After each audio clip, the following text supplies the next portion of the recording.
My Gavan and Melanine, and well met indeed. I am Arachia Galadirthan, and welcome to Humankind. I'm going to play through Humankind on the channel over the coming days, weeks, months and years, and we're going to do a full playthrough, but I'm going to go into detail about everything I am doing. So there are timestamps in the video as we go through explaining what I'm doing at certain points. I'm also going to trim out some of the less interesting bits as we go along, as these games can last a very long time.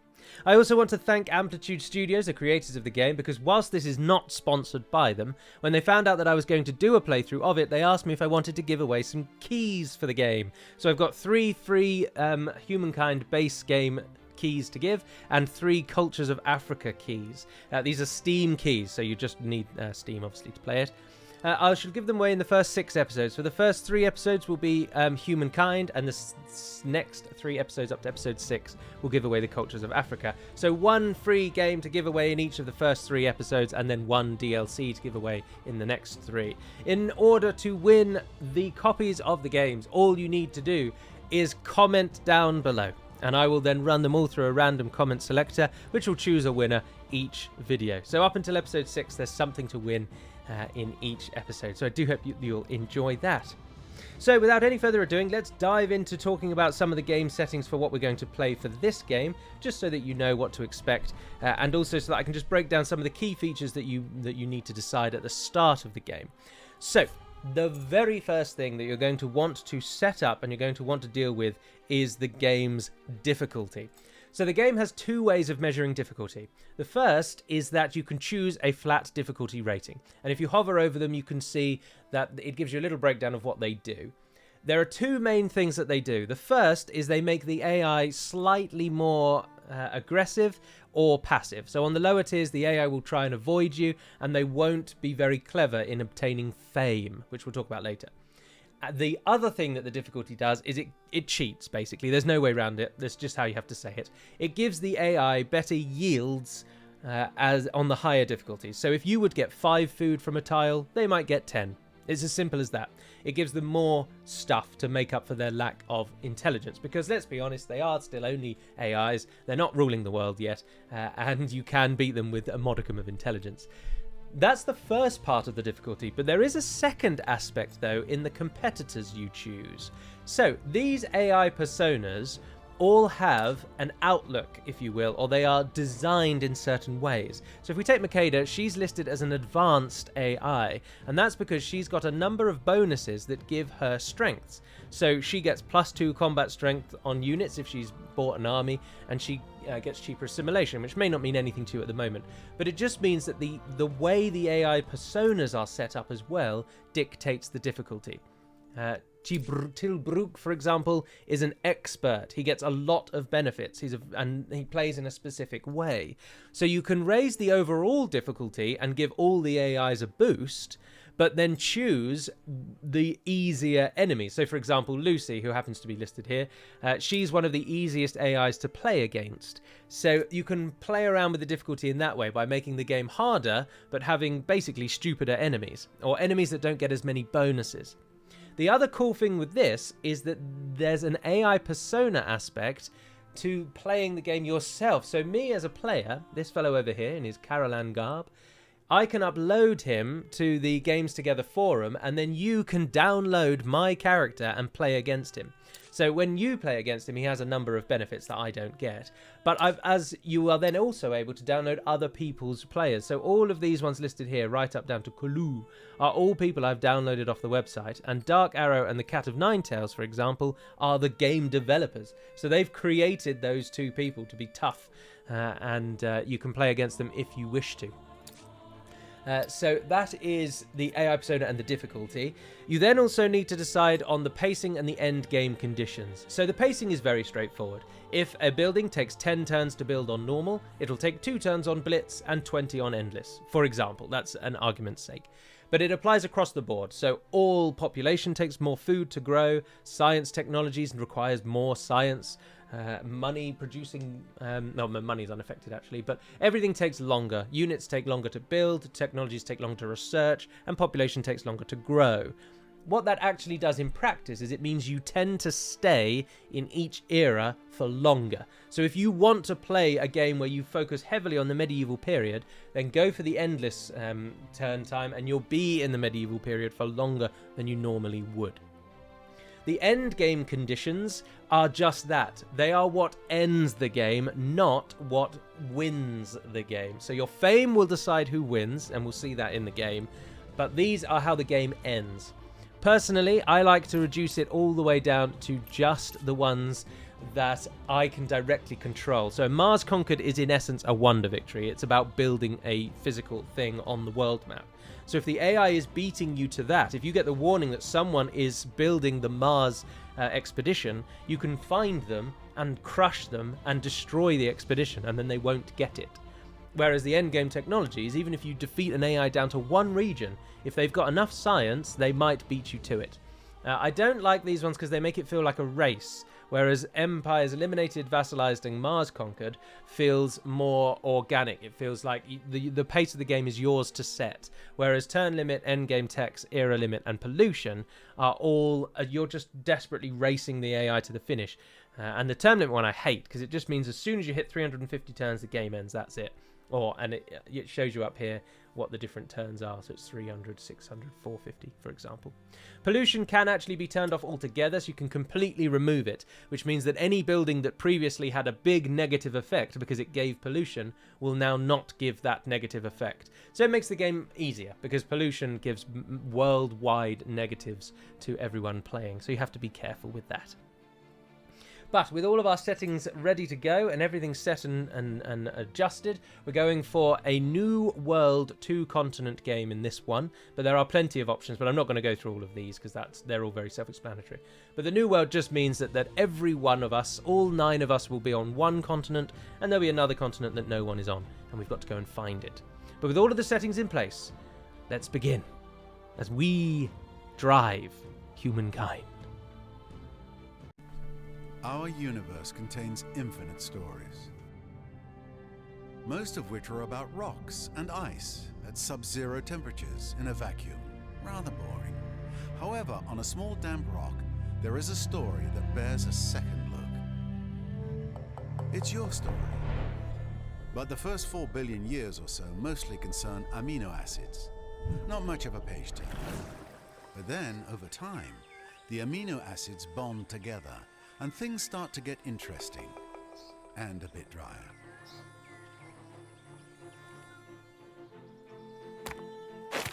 A certain subspecies of hominid discovers that you can do more with a sharp rock than annoy your little brother. Tools and weapons are invented. The hominids begin to cooperate.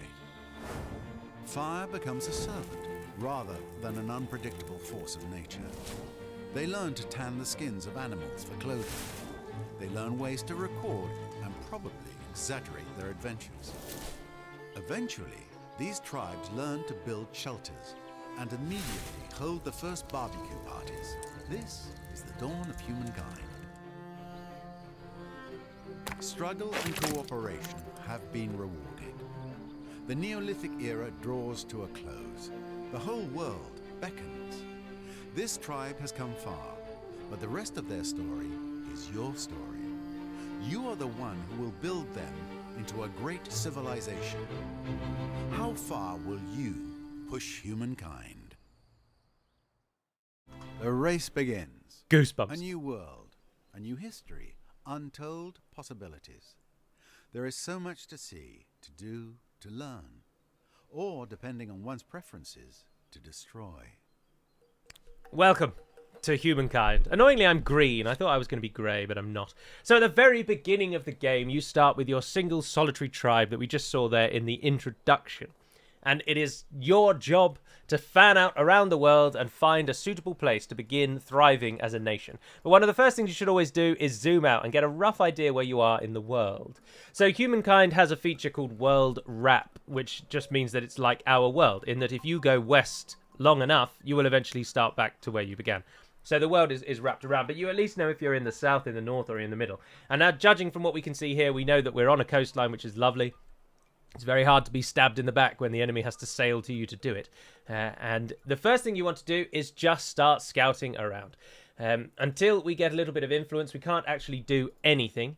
So the first few turns are just about trying to map out the region that you're in and deciding, using the food industry money and science indicator that you can see on all the tiles, is this a good place to start my city? And generally speaking, yes, this would be a good region for us to found our first outpost and thus form into our first city. You could learn what killed them. And by finding our first, I can't remember what they're called, curiosity, yes, we are able to then start moving towards our influence. So if we were playing on normal speed, for example, in normal pace, then we'd be able to found our first outpost straight away. But as it stands, because I play on slow, you need 8, which means we need a second curiosity.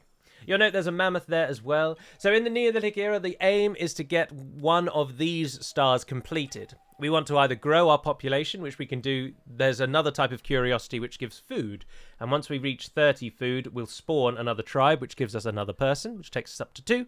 And once we hit 7 with that, then we can move out of the Neolithic era. Or we can find 15 curiosities, or we can kill 7 animals. Generally speaking, I always go for the curiosities and leave it at that. Now, when you are placing an outpost, obviously you can move it around and it's showing you what gains you're going to get. So if we went on that middle tile there, we'd get a shed load of food, but no industry whatsoever, which is quite bad. You want to find a happy medium. If there is a particularly standout location to build your outpost, the game will recommend it to you.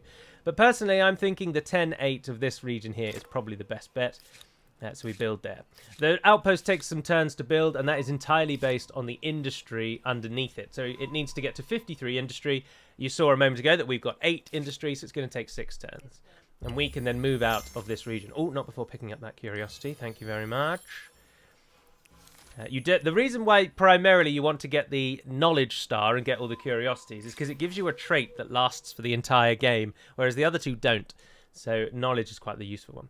This is another feature of Humankind I didn't touch on in my What is Humankind video, and they are events. So every now and then, events will crop up, and these, generally speaking, will swing you up and down the ideological axis that we'll talk about later when it comes up.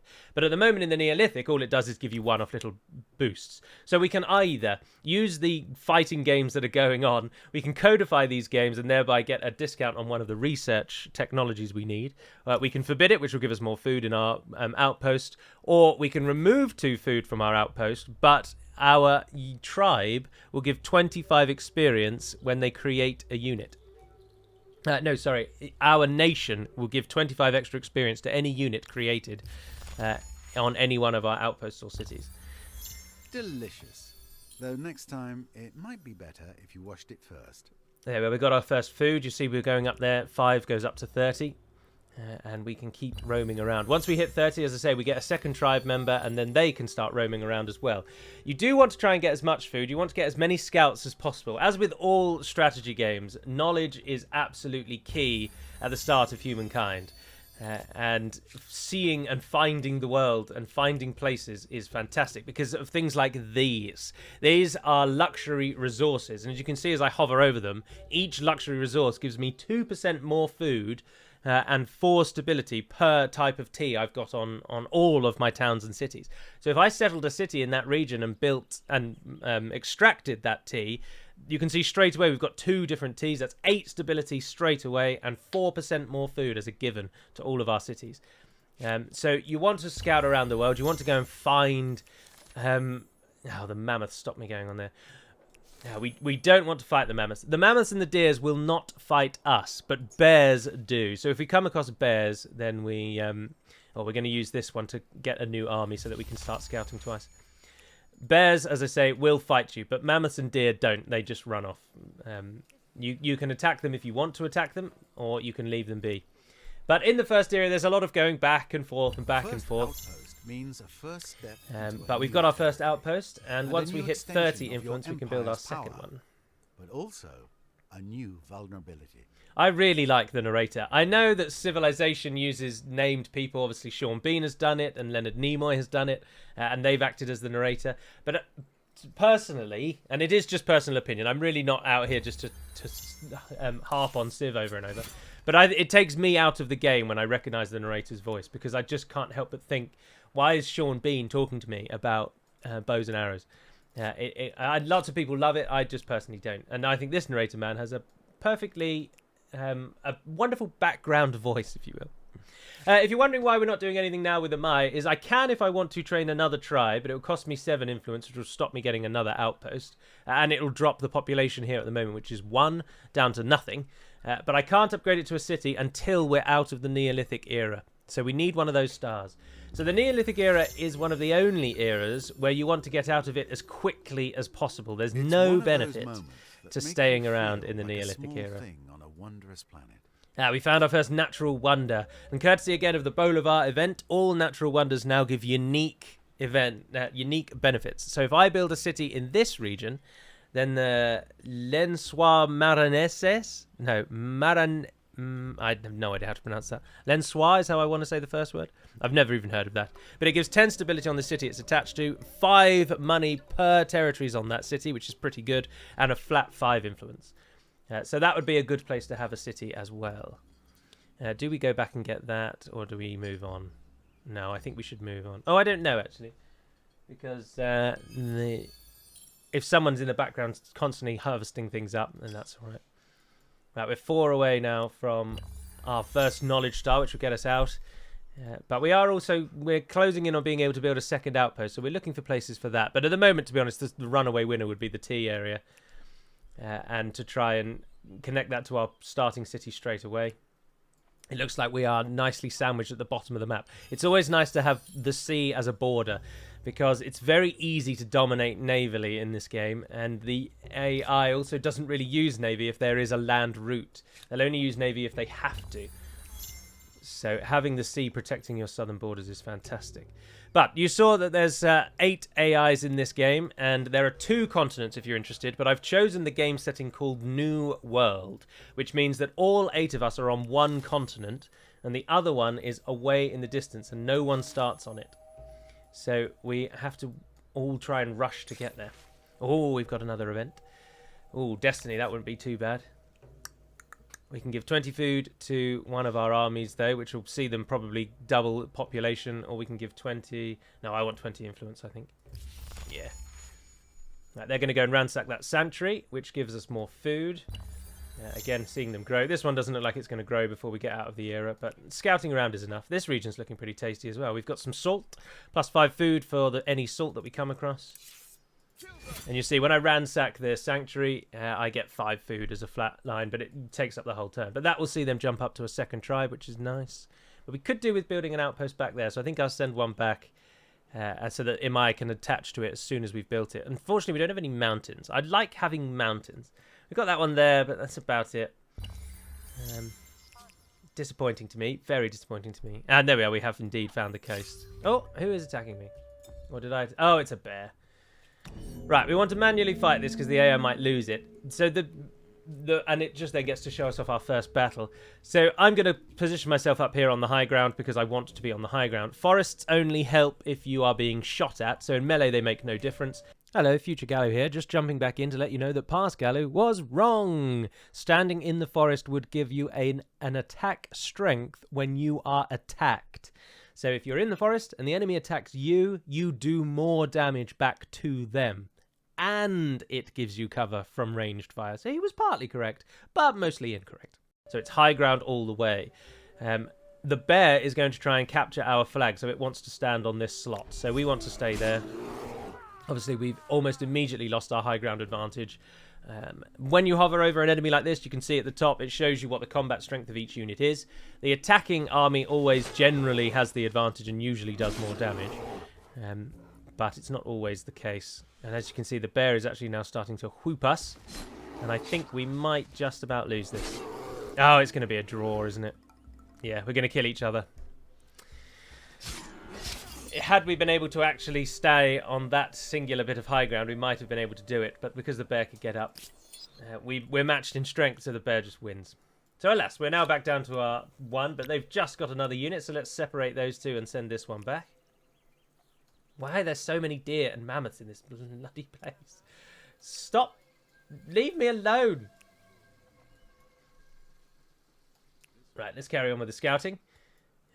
And settle up our next outpost, and then hopefully push through to the next era. All right, so we have managed to we're about to place our second outpost there, so Imai's going to have something to stand on, and we've now finally got our 15th knowledge star.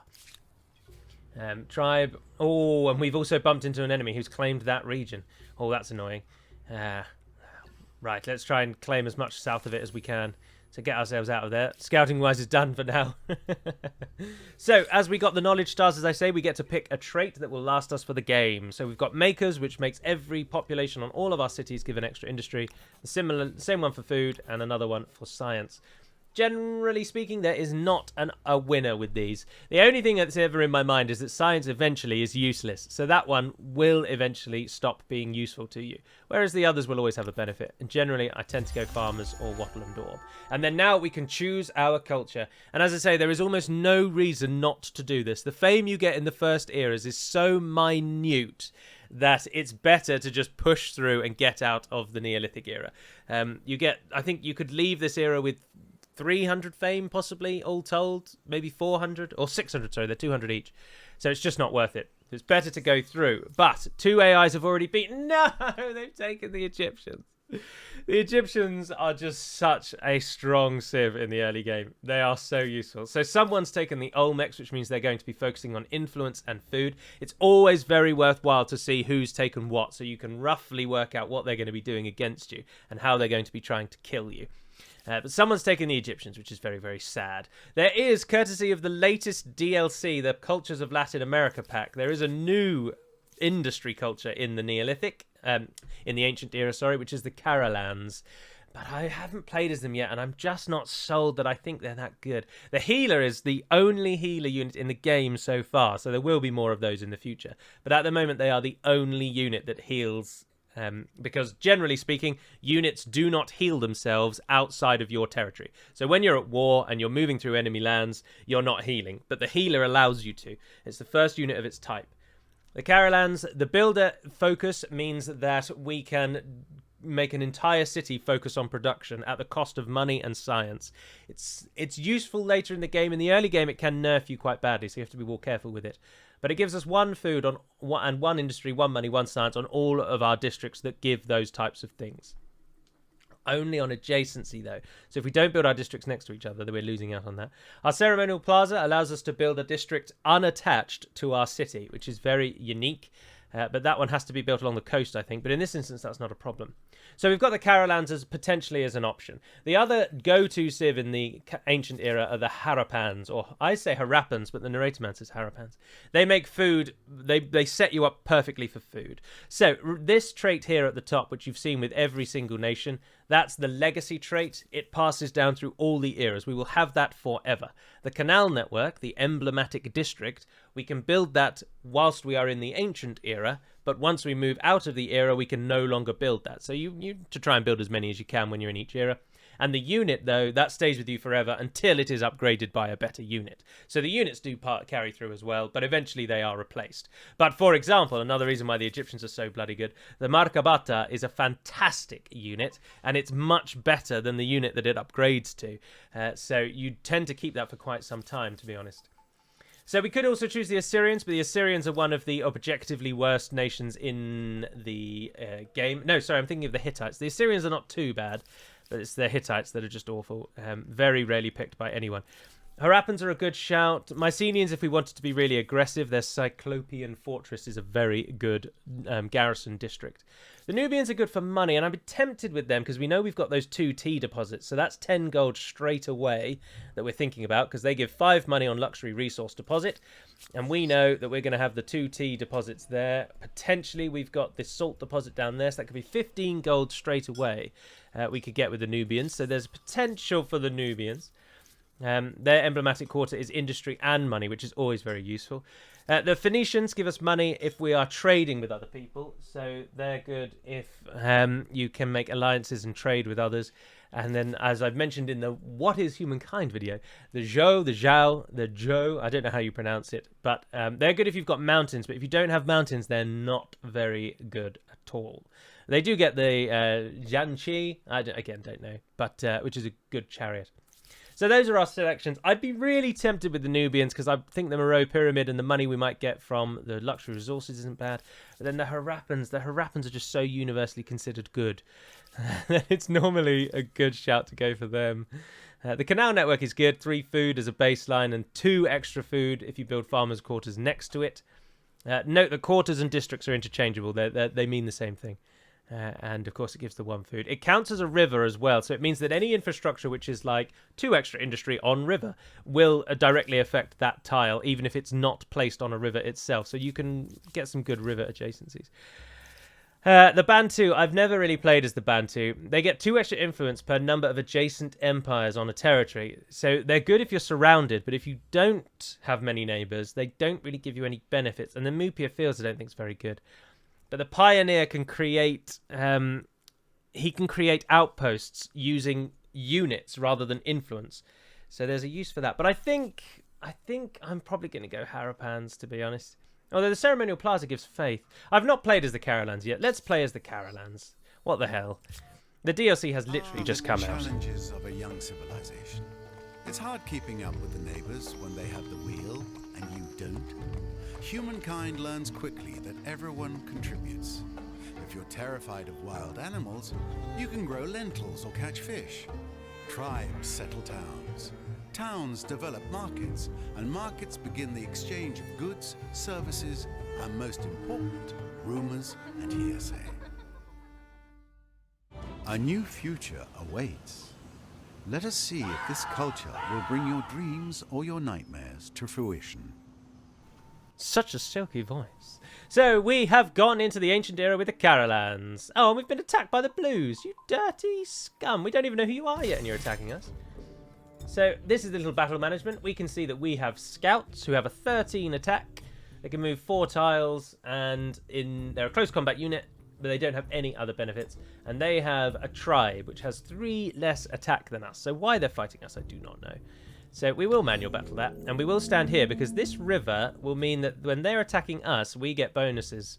Because attacking from a river or attacking someone who's standing on a river gives you a benefit. Because, of course, they're trapped in the river. So they've moved up to that tile, they fought us, and we've done more damage. And then you'll note... oh, no, it's not giving them the river. I've just lied to you. But anyway, we're getting a bonus from them being damaged as well. So it's 13 plays 9, which means it's not even a challenge. I don't know why they've just willfully thrown their unit away. But, I mean, I'll take that all day. They really didn't want us to have that outpost. But we say damn to them. Damn to them indeed. Right, so Imai can now become our first city. Our first city... Caral. Walls, roofs, an outhouse. Ah, the luxuries of civilization. Damn right, narrator man. Damn right indeed. So first thing, always tend to get the pottery workshop straight away to get more influence, because we need influence to claim territories. That's exactly how that works. It's its primary function. Every outpost now will cost us quite a lot of influence, actually. They're very expensive. 186 it will now cost. You'll note that our first one cost 8, our second one costs 30, and our third one costs 186. It's obscene. Remember, all of these are affected by the pace of the game. So if you play on blitz speed, for example, it will probably cost 5 for that next one. And it's just about, you just have to find the way you want to play. Once you built that, it's always worthwhile to get your unique district in. And this is what the Carolans do, unlike anyone else. So a normal district or quarter has to be built around a town centre or around an outpost centre. So when Marsati has been upgraded to an outpost and attached to my city, I can build a district around it. So the districts all go around the city. The Carolans are unique because their ceremonial plaza acts as another hub for your city somewhere else in your region. And you can see what it actually gives us is 2 faith per adjacent district. But crucially, it allows the production of other districts elsewhere. So I could, for example, if I really wanted to go on food, I can see how good all these food tiles are. I could, well, I can't build it there, but I could build it here. I can't build it there at the moment because I can't see that side. And also I think it has to be placed on a flat coastland. Coastal water or lake. So I think the fact that there's a cliff here stops it being built from there. In any event, that 7 plus 2 is a nice one. That is, if you're wondering what that number is, it's the addition of all of the tiles around it and that it is standing on. So it's telling you how much it's going to exploit, which is these tiles around the city centre. Those are the exploitations, and that's what it's going to get if it goes over there. The only thing I'm thinking about with being there is it's not really far enough away. So it will just link into the city, but then you'll get the adjacency bonuses, I suppose. Yeah, let's go for there.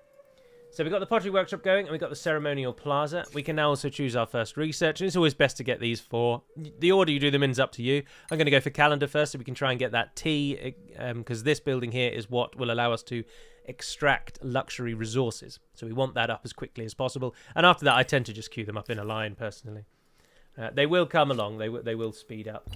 So now we come to the point where we're just land grabbing. This is the first stage, really, of any... Oh, dear, they've got 2 units. Oh, they're going to attack me, aren't they? Run away! Run away! Are they still not in the... No, they're not. They're still a Neolithic tribe. That's quite interesting. If we attack there, we've got R2 versus their 2. We should win that. We should win that. Yeah. Let's kick them out. Go on, what the hell?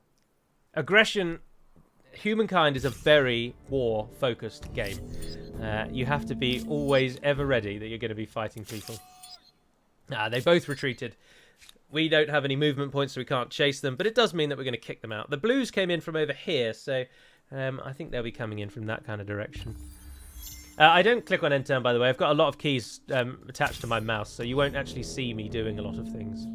Right, because they ran away last time, they now can't run away, so it's up to us to place our units where we want, and we're going to be up here on the high ground, of course. At the moment, I should say, we can't actually get reinforcements, and this is another thing that a lot of people will think is controversial, but you have to research reinforcements. So either I needed to put my 2 warriors together, or I'm just going on the fact that my warriors are better than theirs. We've already seen that from the earlier fight, and because I have the high ground there, I've got 17 attack strength versus their 13, which is still significantly in my favour. And they will lose some of that attack strength when they attack, because you'll note that some of their attack strength was coming from them being defenders. So because they were encamped, entrenched, they got a bonus there. Alright, let's link these 2 up to make sure that we can trash anyone that we want to. Although we should probably just come back and heal. So that's the point that I was mentioning. These guys will not heal now unless I bring them back into my realm.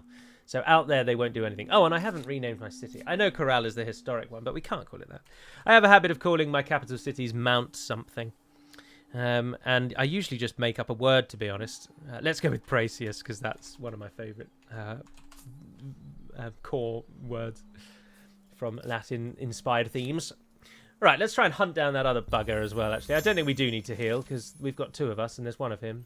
Oh, mammoths, will you just stay out of the way? Ah, there they are. Hello. How's your day going? Oh, they're standing and fighting. Oh, but they've moved. Ah, there you go. Now they're on the river, so they've got a -3 combat strength because they're crossing a river. But we have the same minus, which means that it's negated then for both of us. So we're going to take more damage there than we need to. But if we move off of the river, then we get +2 instead. So it's little things like that that make controlling battles generally always advisable.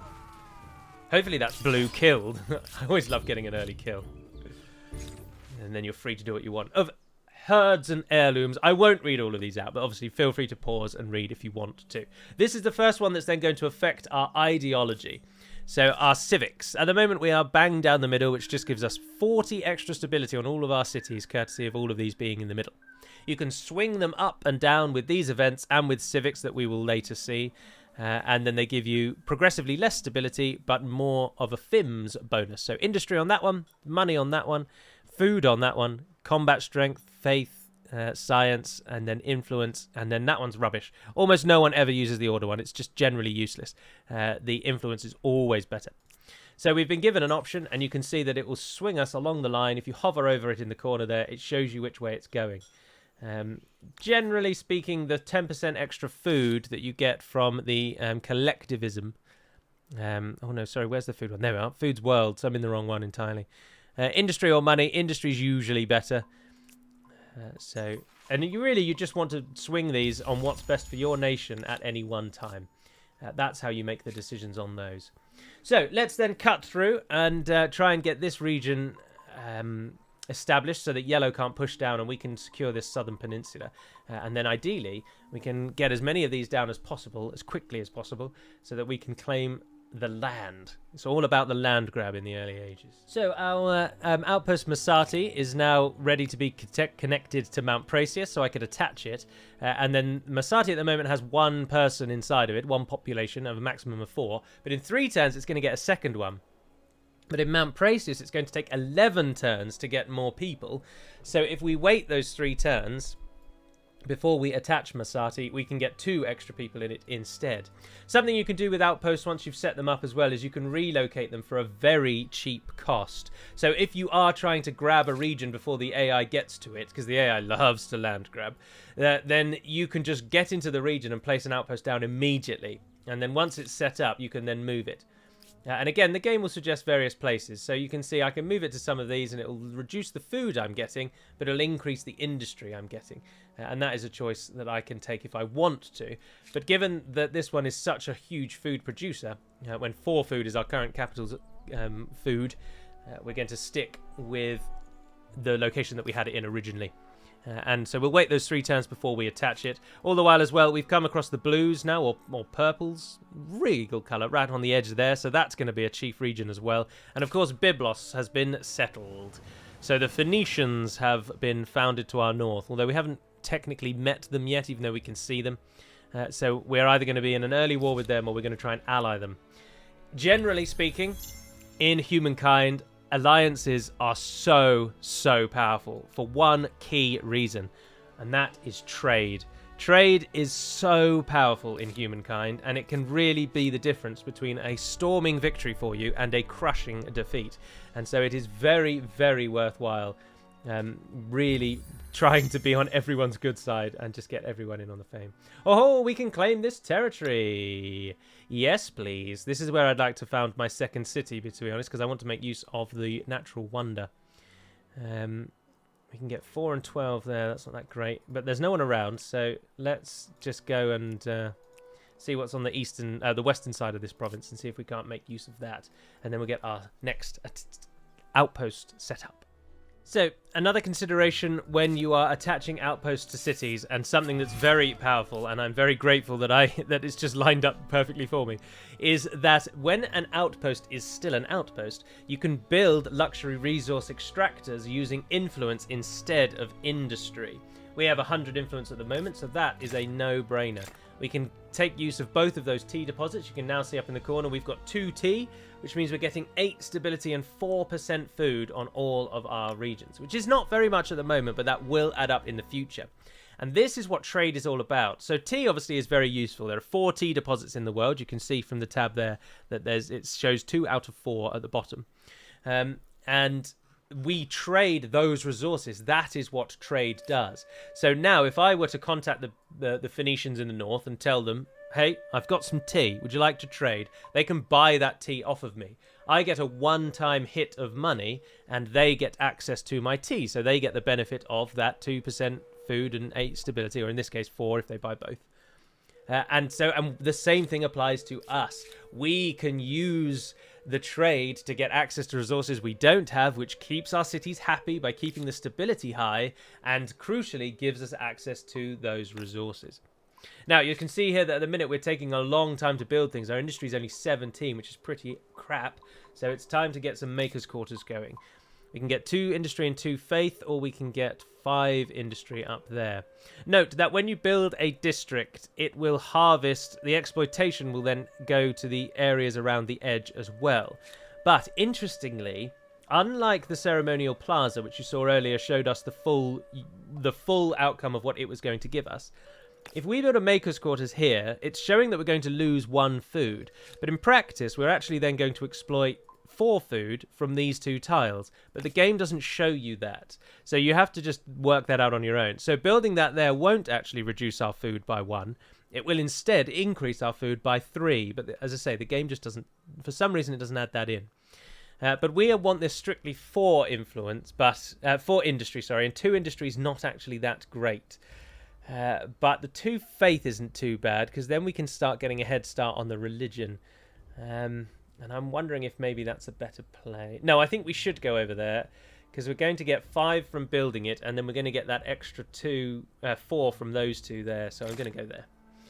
It is, generally speaking, better to not queue up reams and reams and reams of buildings and infrastructure. Oh, no, you're meant to be ransacking. Go back to the sanctuary. But it is a habit that I often fall into, and you probably will see as we play through this game. Here we have our first example of a strategic resource. So while we go through, I'll just explain that. Strategic resources you can see along the bottom. The game is showing us that at the moment we don't have either, but we can have access to both. There's copper and horses. Now, you can trade strategic resources, and you'll get a one-time benefit of gold as before, and they'll get access to your strategic resource. But the primary purpose of strategic resources is in military applications, and then there are some infrastructure or some buildings that make use of certain resources. So, for example, the chariot requires 2 horses and 1 copper, as you can see from the bottom left of its unit's card. So we've got 1 horse and we've got 1 copper, so we'd need to get another copper from somewhere, which we would likely have to trade from someone else. So that's always in the back of our minds. I'd like to get another 209. That's obscene. Influence requirements are obscene. We will get more influence when we attach Masati, because then we'll earn influence on the city centre there. So once we can, we will now just attach Masati as soon as we're able. Although in 2 turns, actually, it's going to get another person. So I think we'll wait those 2 turns. Let's keep sending you out scouting. Oh, actually, no. I'll tell you what. You just come back and heal for a turn. And you guys go out and scout. We can't risk losing this area to the pinks or the. We really want this region. As you can see, it's a bit peculiar because I've gone for chaotic land creation because I really like the chaotic aspect because I like things like this. But you'll note, because of this 1 corridor here, this territory is actually 1 territory. It protects us from Byblos and it protects us from purple over there because its edge is here. So if we can get an outpost down in that region, we've blocked both of them in 1 fell swoop, and thereby, on the reverse of that, if they beat us to it, we are scuppered, and we're going to have to fight them. Oh, we've got an event crop up. Empire Foundation, our first civics. Yes. This is where we can start doing well with stuff. Best to watch your coastlines. Right, we've met the Phoenicians finally. So we've got 2 options at the beginning. You always get these fairly early on. I don't know what the triggers for them are, but they come almost straight away. We've got founding myths, which will give us more influence and lean us more towards science. Or we can enact divine mandates, which gives us more faith and pushes us down toward faith production. The influence is infinitely better than the faith. I think this one is just objectively better unless you're role-playing as a devout religious nation. So I am going to enact that straight away. And then lastly, we've also got legitimacy. Legitimacy makes our create outposts cheaper or makes our attach outposts cheaper. Now, you can cancel civics at any time in the future, but it costs influence to do it. So you can cancel it and change to another one. But at the start of the game, with the land grab, and customary laws, I think, is better, personally. So we're going to jump in on that. So that region that cost 209 influence will now cost 104, which is much more achievable with our 6 at the moment. And once we've attached Masati, that will only increase, which will be good. So let's move our people off. This one is the one that we want. So you guys head up into there and get ready to claim that region. But we will take Masati first, and you can just sit over there. If you don't move a unit, the game will notify you saying you've got a unit that you've not moved. You can either tell it to skip a turn, or you can tell it to just sit there and wait till I come back to it, which is very useful, and I do a lot of the time. Right, once we've got our first... once we've got this second outpost up, I think that will probably call a day on episode number 1. All the Phoenicians have approached us, and it's Chilbruk. So this is what he himself does. So I mentioned at the beginning about difficulty level applies a flat bonus to all the AIs, but the type and the actual person that they are depends on what they will do. So he is benevolent, so he values the freedom and happiness of his own people, and he's a pacifist. So he's going to actively avoid war. He's also playing as the Phoenicians, who are a trader civ. So he's going to want to trade, and we can use that to our advantage. Strength-wise, he gets 50 extra stability on all of his cities. These are, again, little cheats that the AI get that you as a player do not. So he gets 50 plus stability, so his cities are almost never going to rebel against him. And he gets 5 stability on forests, so his cities really are never going to rebel against him. And he wants peace with everyone. That's his focus. So he's a very peaceful player, so he's actually quite handy to have on our border. He's gone straight away for a non-aggression, and we're going to come in on that with trading, which means nothing to us because he has no resources at the moment, but he can now buy our trade, buy our tea. Sorry. Your people don't start liking the neighbours more than you. All right, we've also now bumped into the Olmecs, so for some reason they're all the way up there, and I don't know why we've met them then. So the Olmecs are being led by Arjuna, who's loyal. So once he's your friend, he's going to stay as your friend. He's vindictive, though, so if you betray him, he'll never forget it and he'll hate you forever. He's getting 2 money on his market quarters and 10% science. That one's pretty handy.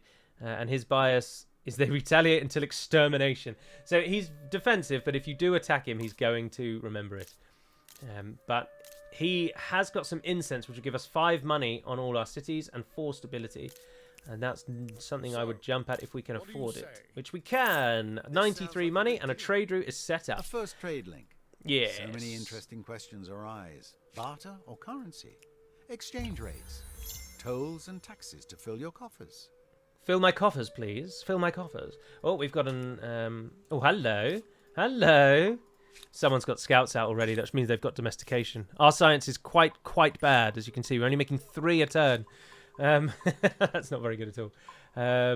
What do you do well that you're not going to need? Maybe let's move the food on science, boost it to 9. That drops it quite substantially. This is another key feature. You can adapt your population on the fly. It becomes less important the more citizens you get, the bigger your cities get. But in the early stages, it's important indeed.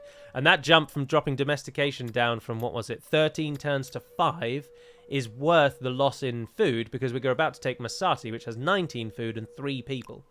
And indeed, there we are. We've taken Masati. That's given us an expansionist era star. We're currently sitting 4th, but in the early stages, it really doesn't matter. It takes a while for those to all line up. These are all of our stars that we've got to achieve. We've got to go after. We've got builder stars, which are districts. We've built so far 1 district, so that won't be very successful at all. Although we've got 3, actually, of course, because you've got 1, 2, and 3. The administrative centres count as districts. We've got the expansionist stars, which is attaching territories to cities. Aesthete stars, which is just getting influence. Agrarian, which is just growing your population.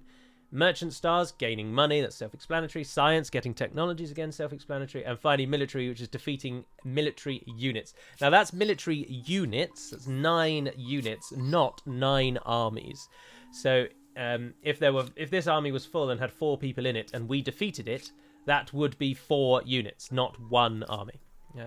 Another key little distinction there. Right, we're now making 32 influence per turn, which is very cheeky indeed. Mount Pleasant now has 12 food. Mount Praesius. Mount Pleasant. It now has 12 food, and it's gaining people in 2 turns, which is considerably better. Maker's Quarter is still going to take 6, though. Oh, but we can get another ceremonial plaza. Do we go for the 10 food or the 7 food and the faith? Ooh, 7 food and the faith. Yeah. Yes. Now, I do like to try and rush my second city as quickly as possible. You get 2 cities for free at the start. So I'd like Dalim to become a city, but it takes about 200 influence to turn an outpost into a city. And at the moment, claiming this region is more important to me than building a second city. So we need to try and claim that as soon as we're able. So as I say, we'll jump to the point where that second territory is established, see where the world's at that point, and then end episode number 1. Just wanted to quickly show you my own actions biting me in the arse here. Because we attacked the blue Neolithic tribe earlier on, we've now met the blue Neolithic tribe, and they've ascended with the Harappans. And because we attacked them early, they don't like us. So you can see that they've got a "you attacked my tribes," and therefore they dislike me because of that.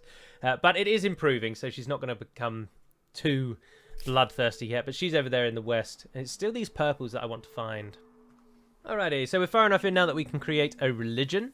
And we get the option of polytheism or shamanism in the start. This has 2 effects. Number 1, it changes the way your holy site looks from either an obelisk or a ring of stones. It also dictates how much faith you're going to generate. So, this is a very simple mathematical breakdown. if you have 2 cities, the main plaza is the actual city's center. So if you have 2 cities, you're going to make 12 faith in your empire. However, if you have 1 city and you attach 2 administrative centers to it, which is territories, so if you have 1 city with 2 territories attached to it, you will also make 6 faith on that 1 city. So it's a question of, are you going to play with a lot of small cities, or are you going to play with a few big cities? Generally speaking, in the early game, you can't afford to get enough territories to make shamanism worth it, and polytheism is often always the better way. Usually, you'll only get your cities, you'll have 1 city with 2 territories as the norm, so polytheism is earning you far more benefit for a much longer time. And our religion is established. At the minute, it's called Carolan's Polytheism, which is just awful. Let's call it Serve, Defend, Lead, which is the motto of the Order of the Swan. Which I think is a much better religion name. So Serve, Defend, Lead is going to spread out amongst our people, particularly because we've got that minor extra faith gain from our city centre hub. Now, because we've chosen a religion, we can build an obelisk, which gives us 20 extra faith in the city it's built in, and crucially, 20 stability. They are a major provider of stability in the early game obelisks.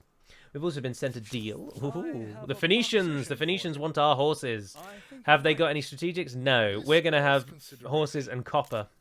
But there's no harm in me saying yes to that. We've also bumped into our first AI, or independent city-states. I mean, obviously there's loads of AI, but these are independent city-states. So this at the minute is a lair, and it's got 2 warriors in it. Those warriors will crap all over my scouts. This is going to form into a city.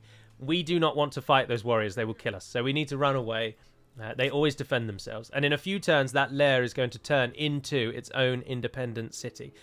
But it won't be allied to anyone, and we can either then use it as a punching bag. Having independent cities near you is not the end of the world. As I say, you either use them as a punching bag, or you influence them enough to actually just buy their city with influence, and you just get a free city. They're usually pretty rubbish, though. They're not very good at building their cities, so they're always a bit disappointing. But a free city is a free city, and nothing to scoff at. So that's certainly an option for us. But we've built that territory now, so we may as well just let that be. Let that be. Let it be. Let it be. I think that's a perfect point to end the first episode. So we've got our first city set up. We've attached our first territory. We are expanding out and grabbing land as quickly as we're able. In Dalim down here, we've secured the salt already, so we get more food to all of our cities and outposts. And with that 31 extra, I'm going to jump on the horses straight away, which hopefully the Phoenicians will now buy from me and give me a little bit more money. So my salt has been purchased by the Phoenicians for only 15 gold. That's pathetic. That's awful. Disappointing. So in the future, our next goal is to get our second city set up. And I would very much like it to be Dalim. I like coastal cities, and I do very much want Lensois Maranenses. I just do not know how you say that. Although if it's like Gracias, then is it Lensois? Do you pronounce the S? I have no idea. I just have no idea. Let me know how you pronounce that, because I'd like to know those things. I'd like that in my city very much. That 5 money and 5 influence as a standard is pretty handy. But you can see it takes 240 influence to build Dalim into a city. And is there a better place for us? Oh, if we go over there, we just get a flat +2 industry. So that's a no-brainer. Over we go. It does mean we can't build districts on the Wonder, though. So our districts are now going to be a bit restricted. But I've got no qualms with moving over there. That's delightful. So there we are. That's the grounding. Now, as I say, there are 3 free copies of Humankind to give away. So please do comment, and I will put all the comments into a random selector, so you have a chance to win. All you need to do is comment for that chance to win, chance for glory. And stay tuned for episode number 2, where I'll then give away 3 free Cultures of Africa DLC pack. I've not chosen one of those, but we have chosen the Carolans for this one. So comment in the next episode for that. Let me know if you've enjoyed the fact that I've explained everything I am doing, if you think that is too over the top, or if you like that I'm really talking about everything that I'm doing as we play through the game. And also let me know if you don't mind that I'm cutting out bits and bobs of the episode. I'd like to hear your thoughts on all of it. I am excited to play this on the channel because I just really enjoy this game. And it's always fun to do something different on the channel. So do let me have your thoughts. Do let me know what you think. And until we speak again, Navair Naden Pedamad Melonin, and farewell.